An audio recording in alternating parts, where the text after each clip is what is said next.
The alarms screamed through Research Station Calyx 9 like a dying animal, and every species on board reacted exactly as their evolution had designed them to react. The Myreski scattered, their long insectoid legs clicking against metal floors as they scrambled toward the reinforced inner chambers, where the walls were thick enough to stop plasma fire and the air recyclers could keep them alive for weeks if the station fell. The Torvan security officers grabbed their weapons and formed a defensive line at the main corridor, their massive reptilian bodies filling the hallway like living barricades, each one snarling low enough to vibrate the floor panels beneath their clawed feet. And Dr. Rael Vasquez, the station's only human xenobiologist, looked up from her datapad, took a slow sip of coffee, and said, "Huh. That was it." That was her entire response to a threat-level Ket alarm. Tikra Velson, the Myrethki cultural liaison, grabbed Vasquez by the arm with two of her 4 hands and tried to pull her toward the evacuation route, but the human woman did not move. And Tikra was reminded once again that humans were deceptively heavy for creatures that looked so soft and breakable. "Dr. Vasquez, we must go now," Tikra said, her mandibles clicking in the rapid pattern that meant genuine terror among her kind. "A Vareth honey badger has breached the outer perimeter fence, and it is currently inside the compound." Vasquez raised one eyebrow, which Tikra had learned was the human expression for mild curiosity, rather than the challenge display it resembled among other species. "How big?" Vasquez asked. "The sensors indicate it is a juvenile, approximately 90 kilograms. But that changes nothing, because even a juvenile can dissolve reinforced steel with its saliva, and it has a regenerative healing capacity that makes it functionally immortal in combat." "And Dr. Vasquez, why are you walking toward the—" Vasquez stood at the observation port and looked out into the compound, where the floodlights cast harsh white circles on the dirt and supply crates. And there it was, the Varath honey badger. It was built like something a weapons designer would sketch during a fever dream, low to the ground and wide across the shoulders, covered in overlapping plates of biological armor that shimmered dark purple under the floodlights. And its mouth was open just enough to show rows of teeth that curved inward like fishhooks, designed not to bite, but to grip and never let go, while the molecular acid in its saliva did the real killing. It was tearing apart a supply crate full of protein rations, not because it was hungry, but because the crate existed, and the Varath honey badger had decided it should not.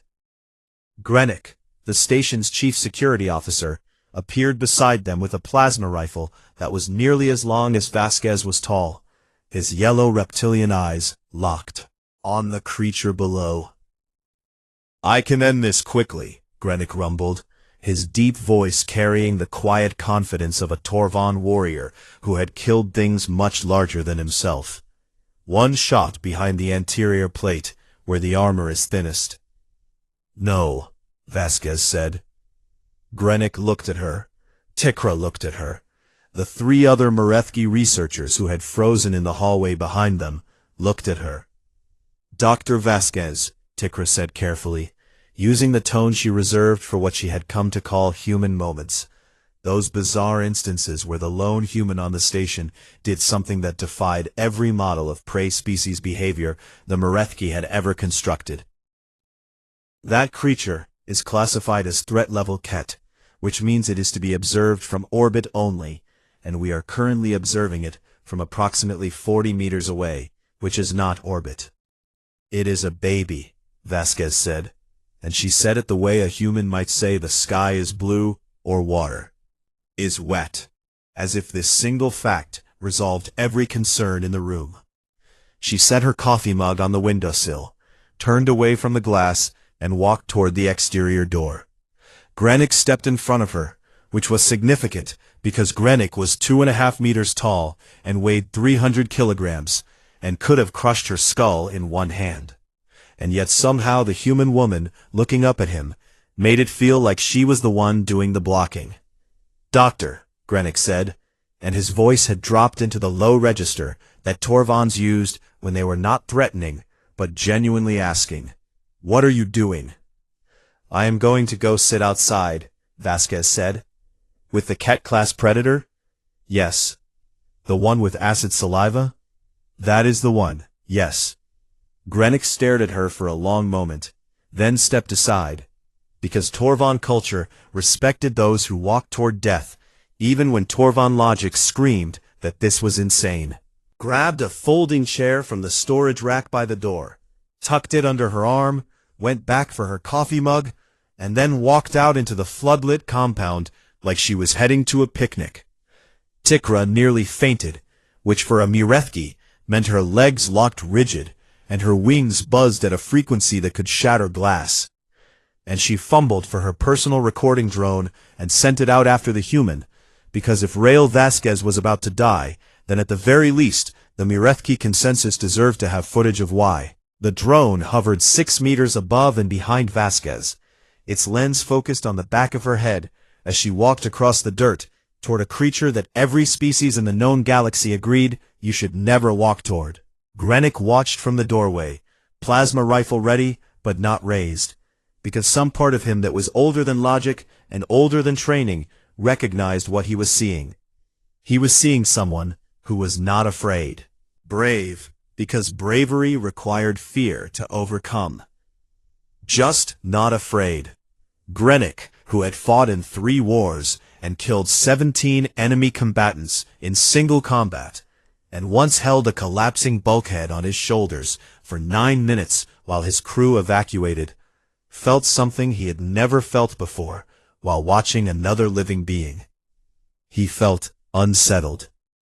Vasquez reached the middle of the compound, set up her folding chair 10 meters from the Vareth honey badger, sat down, crossed one leg over the other, and raised her coffee mug to her lips. The creature stopped shredding the supply crate. It turned its massive armored head toward her, and it growled. The sound hit Vasquez like a wall of pressure, a subsonic frequency designed by millions of years of evolution to trigger the deepest and most primitive terror response in any creature with a nervous system. And the observation window behind her cracked from edge to edge in a single, clean line. Tikra screamed. Grenick tightened his grip on the rifle, and Vasquez took a sip of her coffee. The drone captured everything, every detail, every biometric reading from the sensors embedded in Vasquez's station uniform, her heart rate steady at 62 beats per minute, her cortisol levels flat, her pupils undilated, her breathing unchanged. The creature growled at a human, and the human simply did not care. And 14 billion beings across the galaxy were about to watch it happen. The Varath honey badger had killed things much larger than the soft creature sitting in front of it. It had dissolved the leg armor of a Varath bull titan, a herbivore that weighed 6,000 kilograms and stood 4 meters at the shoulder. And it had done this when it was barely old enough to hunt on its own, because the Varath honey badger did not wait until it was ready to fight. It simply fought and then became ready afterward. It had survived a rock slide that buried it under 2 tons of volcanic basalt, and had dug itself out over the course of 3 days, healing broken bones as it moved, regrowing skin as the rocks scraped it away, fueled by nothing except a biological refusal to stop existing. It had faced creatures with claws longer than its entire body, and creatures with venom that could shut down a nervous system in seconds, and creatures that hunted in packs of 30, and every single one of those creatures had done the sensible thing. Badger growled. They ran. The soft creature in the folding chair did not run. This was a problem the Varath honey badger had never encountered, and its brain, which was small but extraordinarily efficient at processing threat and response, began cycling through its options with increasing confusion. It growled again, louder this time, pushing the subsonic frequency low enough that the ground vibrated, and the floodlight nearest to Vasquez flickered and died with a sharp pop of shattered filament. Vasquez glanced at the dead light, looked back at the creature, and said, "You are being very loud for someone who has not even introduced himself." The honey badger did not understand the words, but it understood the tone. And the tone was wrong, because the tone was the vocal pattern of a creature that believed it was in charge of the situation.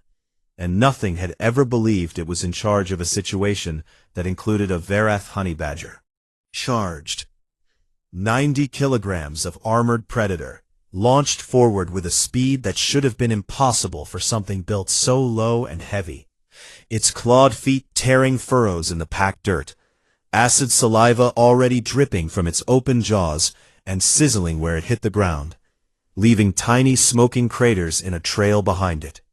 Inside the station, Tikra made a sound that was not a scream and not a word, but something her species produced involuntarily at the moment they witnessed death.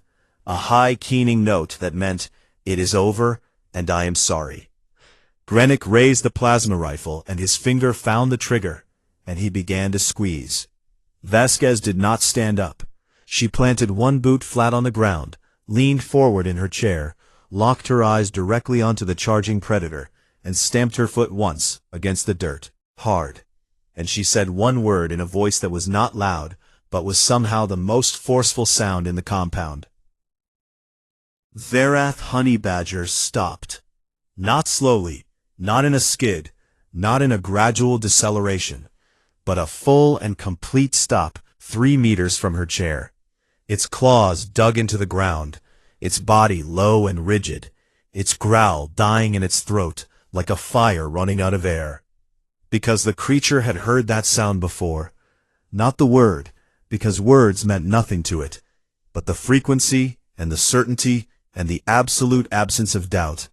Because on Varath Prime, there was one thing that even the honey badger respected, and that was a parent. And a parent sounded exactly like that when it told its young to stop. Vasquez had no way of knowing this. She had not read it in any xenobiology paper, because no xenobiologist had ever been close enough to a Varath honey badger family unit to observe parental communication and survive long enough to write about it. She had done it on instinct, the same instinct that had allowed humans on Earth to domesticate wolves and ride horses and keep bees and walk into caves full of bears to steal honey, the insane and magnificent instinct that said, "I am not prey, I am in charge and you will listen to me." The honey badger stared at her. She stared back. Inside the station, nobody moved, and nobody breathed. And Grenick's fingers stayed on the trigger, but did not squeeze further, because he could see something shifting in the space between the human and the predator. Something invisible and ancient. A negotiation conducted entirely in eye contact and body language, and the stubborn refusal of both parties to look away first. 1 minute passed, then 2, then 5. Vasquez slowly, very slowly, sat back in her chair, and she did not break eye contact as she did it. But she allowed her posture to soften just enough to say, "I am not challenging you, but I am also not leaving." The honey badger's quills, which had been raised in full threat display, began to lower one row at a time, starting from the tail and moving forward like a wave. And its growl faded from a rumble to a hum to silence. At the 7-minute mark, it sat down on its haunches, still watching her, still uncertain, but no longer aggressive. At the 9-minute mark, Vasquez pulled out her datapad and began reading, glancing up at the creature every few seconds, the way a person might glance at a dog that was still deciding whether to trust them. At the 11-minute mark, the Varath honey badger, a creature classified as threat level Ket, a predator that every sapient species in the sector agreed could not be reasoned with, or calmed, or approached, or survived, lay down on the dirt 6 meters from a human woman in a folding chair, and closed its eyes and slept. Tikra's drone captured every second of it. The biometric overlay showed Vasquez's heart rate had peaked at 65 beats per minute during the charge, and had since returned to 62, which was not the heart rate of a person who had just survived a near-death encounter. It was the heart rate of a person who had been mildly startled and then gotten over it. Grenick lowered the plasma rifle. His hands were shaking, which had never happened before, not in combat, and not in training, and not when he had held that bulkhead on his shoulders while his muscles tore and his bones cracked. His hands were shaking now because he had just watched something he could not explain, and could not process, and could not fit into any framework his culture had given him for understanding bravery and strength and power.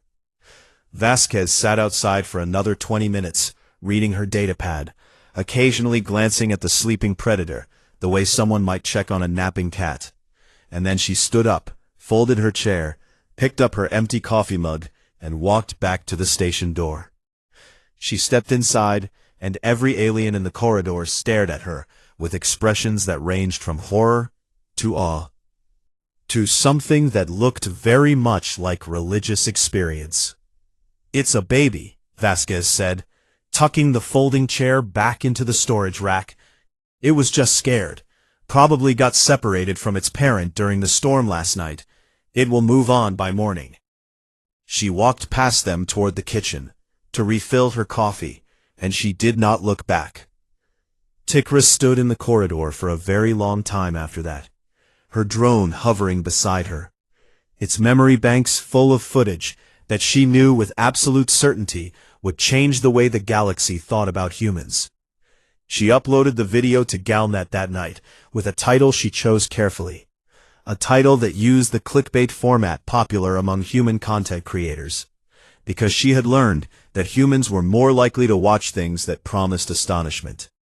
She called it, "Honey Badger growls at human, but the human's reaction will astonish you." She had no idea how right she was about the astonishment. Within 6 hours, it had 10 million views. Within 12 hours, it had crossed 1 billion. And by the time Vasquez woke up the next morning and wandered to the kitchen for her first coffee of the day, she was the most famous human in the galaxy, and she did not even know it yet.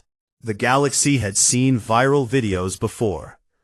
There was the famous clip of a Torvon warrior accidentally sitting on a Chaloth diplomat's tail during a peace summit, which had crossed 2 billion views, mostly because the Chaloth's scream sounded exactly like a popular Marethki nursery song, and someone had edited them together. There was the recording of the Drelvani ambassador, who had gotten his ceremonial robes caught in a revolving door on Earth, and had spun around 14 times before a human child calmly pressed the stop button, which had become a metaphor in 6 different languages for overcomplicating simple problems. But none of those videos had done what the Vasquez video did. None of those videos had made entire governments hold emergency sessions. The Marethki consensus was the first to respond officially, because the Marethki were a species built on threat displays and social signaling, and the precise art of knowing exactly how dangerous everything around you was at all times, and the video of a human woman ignoring a Ket-class predator the way someone might ignore a barking dog broke something fundamental in their understanding of the universe. High Scholar Vesk, the consensus's leading xenopsychologist, convened a panel of 400 researchers within hours of the video crossing 10 billion views, and the question he put to them was simple. How is this possible? The panel spent 3 days analyzing the footage, frame by frame, cross-referencing Vasquez's biometric data with known stress responses across 212 sapient species, and their conclusion was delivered in a report that ran to 900 pages, and could be summarized in a single sentence that sent a chill through every Marethki who read it. The human was not suppressing fear. The human was not experiencing fear. There was no fear to suppress. This was not supposed to be possible. Every sapient species in the universe, Galactic Union, had a fear response. It was considered a prerequisite for intelligence, because a species that did not fear death would take risks that killed it before it could develop tools or language or civilization. Humans feared death.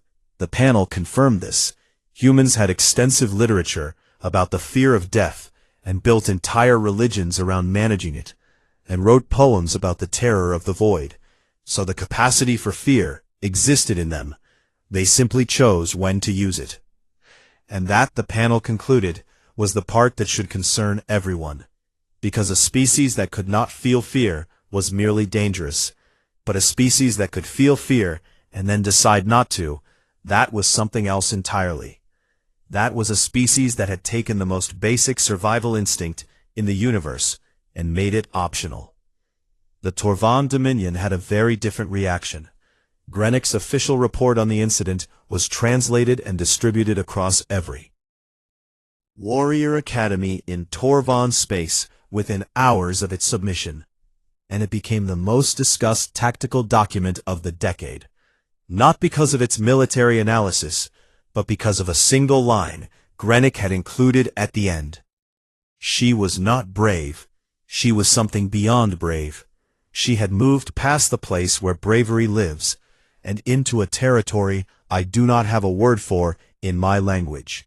The Torvan War Council debated the video for a full day, and emerged with a revised classification of humanity that moved them from the category of soft-skinned allies of convenience to a new designation that translated roughly as the calm ones who should not be calm, and which carried with it a level of military respect usually reserved for species that had actually won wars against the Dominion. 3 Torvan generals independently submitted requests to embed warriors at human military installations for cross-training, not to teach humans how to fight, but to learn how humans managed to be so terrifyingly relaxed about everything. The Chaloth hegemony was not amused. The Chaloth had built their entire civilization on fear. They were a serpentine species that stood 3 meters tall and could flare their neck frills to display bioluminescent patterns specifically evolved to trigger panic responses in other species' nervous systems. And their military doctrine, and their diplomacy, and their trade negotiations, and their art, and their poetry were all built on the foundational principle that the more frightening you were, the more powerful you were. The video of a small human woman saying no to a charging Ket-class predator and making it stop was not just a viral clip to the Chaloth. It was an existential threat. Supreme Commander Zyrith convened the Chaloth High War Council and played the video on a screen the size of a building, and when it finished, he asked the room a question that none of them could answer. Not work on humans. Then what exactly are we? The silence that followed lasted long enough to become uncomfortable. And for a species whose primary social tool was intimidation, an uncomfortable silence was almost as devastating as a military defeat. Meanwhile, on Galnet, the comment sections were doing what comment sections always did, which was oscillating wildly between genuine insight and complete insanity. A Mirethki user posted, "I have watched this video 400 times, and my threat response cortex still activates every single time the creature charges and the human does not move. And I am beginning to think something is wrong with humans on a fundamental level." A Torvan user responded, "Nothing is wrong with them. Everything is right with them. They are what we pretend to be." A human user posted, "Lol, yeah, we do that. My grandma once chased a bear out of her kitchen with a broom." This comment received 11 billion reactions, engagement of any single post in Galnet history, and sparked a secondary wave of humans sharing stories about their relatives confronting dangerous animals with household objects. And each story was more impossible than the last, and the worst part was that they were all true and verifiable. A Drelvani sociologist coined a phrase that entered the galactic lexicon overnight and would appear in textbooks for centuries. Humans do not have a fight or flight response. They have a fight or fight response. The flight was removed in a factory recall. Humanity's diplomatic corps watched all of this unfold with a mixture of pride and exhaustion, because this was not the first time a human had done something completely normal by human standards that caused an interstellar panic. And they were starting to run out of ways to explain to alien governments that humans were not engineered super predators, and were in fact a species that had nearly wiped itself out multiple times.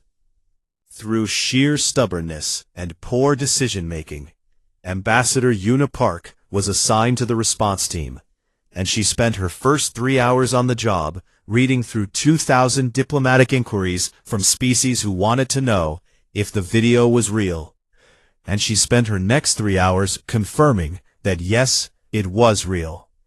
And she spent the 3 hours after that trying to explain that Vasquez was not a specially trained military operative, but was in fact a civilian scientist who liked coffee and reading and had once cried during a documentary about rescued baby elephants. Nobody believed her, because the galaxy had decided what humans were, and what humans were was terrifying.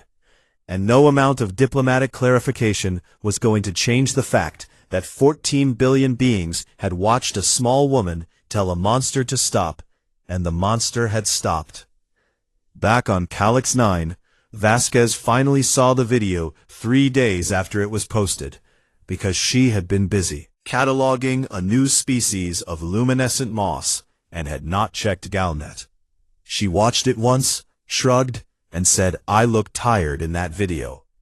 Tikra, who was standing behind her, made a sound that was somewhere between a laugh and a sob, and added it to her ever-growing file labeled Evidence That Humans Are Not a Real Species.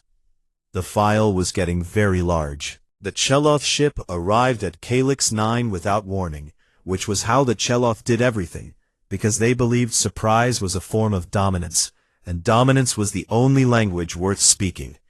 It was a warship disguised as a diplomatic vessel, or perhaps a diplomatic vessel designed to look like a warship, and the distinction said everything anyone needed to know about Cheloth culture. It descended through the clouds of Vareth Prime like a blade cutting silk, sleek and black and covered in bioluminescent patterns that pulsed in the same fear-inducing frequencies the Cheloth themselves used, because even their ships were designed to frighten. Tikra saw it on the sensors first, and her legs locked rigid, and her wings buzzed at a frequency that meant, "We are all going to die, and there is nothing we can do about it." And she turned to Vasquez with an expression that even a human could read as pure panic. "Cheloth," Tikra said, and the word alone was enough to make every Myrith key on the station begin evacuating to the inner chambers. Grenick did not evacuate. He loaded his plasma rifle, and then loaded a second one, and then stood at the main airlock with both weapons, and waited with the patient stillness of a predator who had decided that today was an acceptable day to die if dying was required. Vasquez put on a clean jacket. The airlock opened, and High Inquisitor Selthus entered the station. She was enormous, 3 meters of coiled serpentine muscle wrapped in ceremonial armor that was more decoration than protection, because the Cheloth did not need protection. They were the thing other species needed protection from. Her neck frills were fully extended and blazing with bioluminescent patterns that cycled through frequencies specifically tuned to trigger terror in mammalian nervous systems. And her 4 eyes, each one a different color, swept the room with the cold calculation of a predator assessing a meal. Behind her came 6 Cheloth guards, each one nearly as large as Selphus, each one armed with weapons that hummed at a frequency just below hearing, and each one displaying their own threat patterns in a synchronized display that was designed to communicate one thing: we are here, and you should be afraid. Every alien in the room was afraid. Tikra was pressed against the far wall, with her wings folded tight against her body, in the submissive posture her species adopted in the presence of apex predators. Grenick held his ground, but his grip on the plasma rifles had tightened until the metal creaked, and his nostrils flared with each breath in the rapid pattern that meant a Torvon was suppressing the urge to either fight or flee. Ambassador Una Park, who had arrived 2 days earlier to manage what her superiors had described as the coffee incident, stepped forward with the practiced calm of a career diplomat and extended her hand. Ignored her entirely. "Which one sat with the beast?" Selphis said, and her voice was a deep, resonant hiss that seemed to come from everywhere at once, a vocal technique that Chaloth had perfected over millennia to make it impossible to locate them by sound alone. "That would be me," Vasquez said from the back of the room, where she was leaning against a wall with her arms crossed and a cup of coffee in one hand, because of course there was coffee. Selphis turned all four eyes on her and increased the intensity of her bioluminescent display to maximum, a level of threat signaling that had once caused a Torvan war chief to lose bladder control during a negotiation, and that was considered a war crime under 3 separate treaties. Vasquez looked up at the towering serpentine alien, covered in pulsing light, designed by evolution to break minds, and she took a sip of coffee, and she said, "You are very bright. Has anyone told you that? It is like standing next to a Christmas tree." Selphis did not know what a Christmas tree was, but she understood tone, and the tone was not afraid. The tone was not impressed. The tone was the vocal equivalent of a shrug. "I require a demonstration," Selphis said after a pause that lasted long enough to be significant. The video could have been fabricated. The data could have been manipulated. "I will see with my own eyes whether your species truly lacks the capacity for appropriate fear." Ambassador Park stepped in immediately. "High Inquisitor, I must protest. Dr. Vasquez is a civilian researcher and not a test subject, and the Galactic Union Accords clearly state—" "I will do it," Vasquez said. Park turned to her with an expression that combined diplomatic frustration with the specific exhaustion of a person who had spent 2 weeks dealing with the consequences of someone else's coffee break. "Dr. Vasquez, you do not have to." "I know," Vasquez said, "but she came a long way. And I was going to check on the baby, anyway." The baby was the juvenile Varath honey badger, which had not left the area around the station, as Vasquez had predicted, but had instead taken up residence in a shallow den it had dug beneath the outer supply shed, a development that had caused the station's insurance provider to send 17 increasingly frantic messages. But Selphis did not want the juvenile. She wanted an adult. Her ship had captured one during its approach, a fully mature Varath honey badger weighing 160 kilograms, with armor plating thick enough to deflect low-caliber energy weapons and acid saliva potent enough to dissolve starship hull plating. And her crew had transported it into a containment field in the station's largest cargo bay. It was not happy about this. The sounds coming from the cargo bay were enough to make Grenick, who feared almost nothing, take 2 steps back from the door. "Coffee," set the mug on a shelf, rolled up her sleeves, and walked toward the cargo bay door. "Dr. Vasquez," Tikra said, and her voice was small and broken in the way that voices get when someone is watching a friend walk towards something that will kill them. "This one is not a juvenile. This one will not stop." Vasquez looked back at her and smiled, and the smile was warm and real and utterly inappropriate for the situation. "Tikra, I will be fine. Animals are not complicated. They are scared or they are not scared. And if you are not scared of them, then they have to figure out a whole new plan, and most of them do not have a plan B." She opened the door and walked in. The adult Varath honey badger was already moving, already charging, because unlike the juvenile, it did not growl first. It did not warn. Adults had learned that warnings were wasted energy, because everything ran anyway, so why bother telling them to run? It hit Vasquez in the left arm.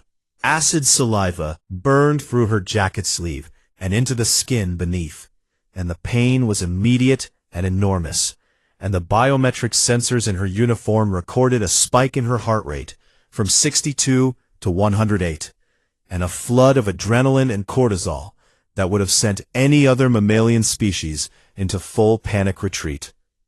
Vasquez grunted. She did not scream, and she did not fall, and she did not run. She grabbed the torn sleeve of her jacket with her other hand, ripped it off, wrapped it around the burn, and tied it tight with her teeth. And she did all of this while maintaining eye contact with the creature that had just hurt her. The honey badger pulled back, confused, because the prey had not fallen, and the prey had not run, and the prey was still looking at it, and the prey was walking forward. Vasquez advanced on the creature step by step, speaking in a low, steady voice that carried no anger and no fear, just calm and certainty. Authority that came from somewhere so deep inside the human species that it predated language and civilization and fire itself. The creature backed up. For the first time in its life, a Varath honey badger backed up. Vasquez kept walking, kept talking, kept her eyes locked on the animal, and the animal kept retreating until its armored back hit the far wall, and it had nowhere left to go, and it looked at this small, soft, impossible creature that would not stop coming, and it made a sound that none of the watching aliens had ever heard a Varath honey badger make. It whimpered. Vasquez knelt down in front of it, slowly, carefully, and she extended her uninjured hand, palm up, fingers relaxed, and she waited. 30 seconds passed. Then the Varath honey badger, the most feared predator on one of the most dangerous planets in the sector, lowered its massive armored head and rested it in the palm of her hand. Behind the observation glass, Celthis watched, with all 4 eyes wide, and her bioluminescent display completely dark, shut down for the first time in her adult life, because she had forgotten to maintain it, because she had forgotten everything except what she was seeing. Ambassador Park stood beside her, with her arms folded, and a very small, very satisfied smile on her face. Celthis turned to her and asked the only question her mind could form. "What are you?" And from inside the cargo bay, her voice muffled by the reinforced door and almost lost under the quiet breathing of the sleeping apex predator, Vasquez answered, "Tired, mostly." 6 months after a human woman sat in a folding chair and told a monster to stop, the galaxy was a different place. Not dramatically different, not overnight revolution different, but different in the quiet and permanent way that a crack changes a wall. The wall still stands and the wall still holds weight, but everyone who looks at it knows it will never be what it was before. The Galactic Union Assembly convened its annual classification review in the Grand Chamber on Selethra Prime, a domed arena large enough to hold representatives from all 412 member species, and for the first time in the Assembly's history, every single seat was filled, because every single species wanted to be present for what everyone knew was coming: the reclassification of humanity. The current designation had been assigned 60 years earlier, when humans first made contact with the wider galaxy. It had been chosen by a Myrethki assessment team that had spent 4 months studying Earth from orbit, and had concluded that humans were a Category 7 species, defined as pre-death world sapient, low physical threat, moderate technological capacity, suitable for trade partnerships and academic exchange. This designation was about to be aggressively corrected.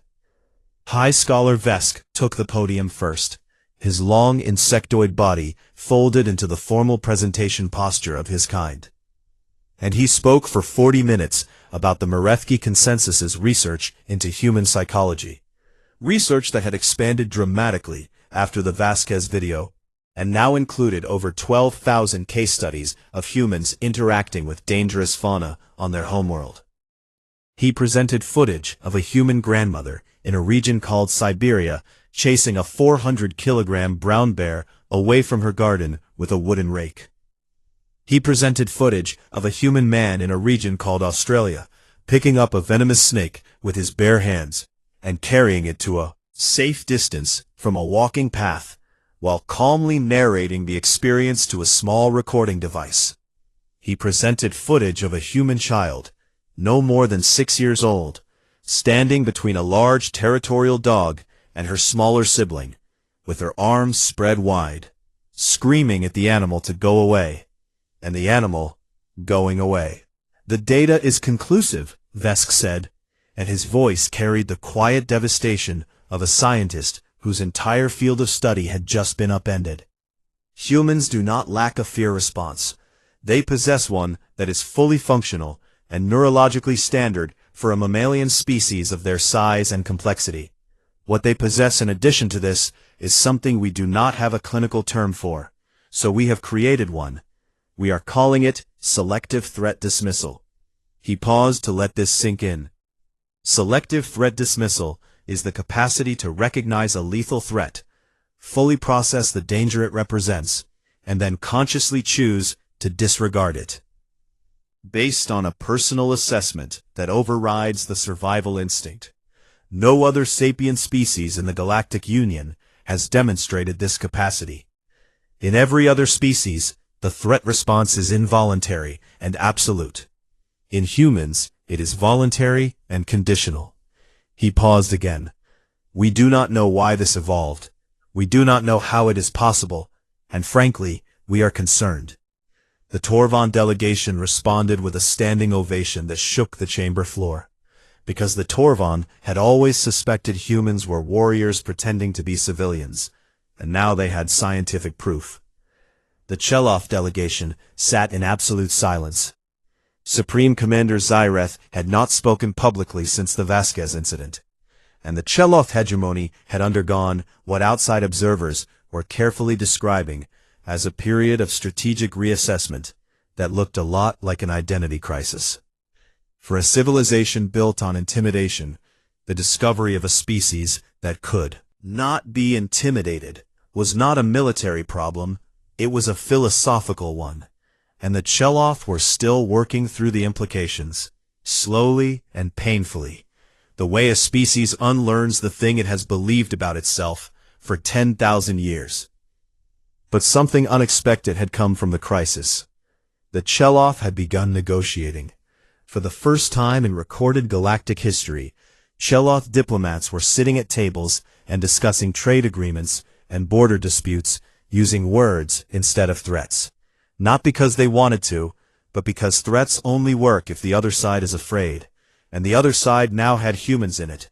And humans had watched the Vasquez video and had collectively decided that if Rael Vasquez could stare down a Ket-class predator, then they could certainly handle a tall snake person with glowing neck frills.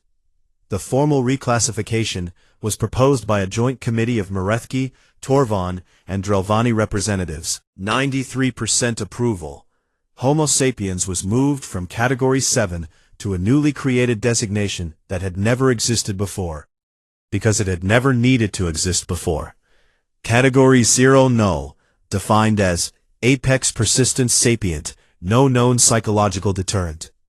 A footnote was attached to the designation, drafted by Vesk himself after consulting with human cultural advisors, and it read, "Do not attempt threat displays against this species. They will not work. If you make yourself appear larger, the humans will find it interesting. If you bare your teeth, the humans will assume you are smiling. If you growl, the humans may growl back, but only because they think it is funny. Additionally, be advised that humans may attempt to pet you, feed you, give you a name, and adopt you, regardless of your size, threat level, or feelings about the matter." The footnote was meant to be practical guidance. It became the most quoted document in galactic diplomatic history. Back on Verath Prime, life at Calyx 9 had settled into something resembling normal, or at least the version of normal that existed at a research station where the most famous human in the galaxy lived with an adopted Ket-class predator. The juvenile Verath honey badger had never left.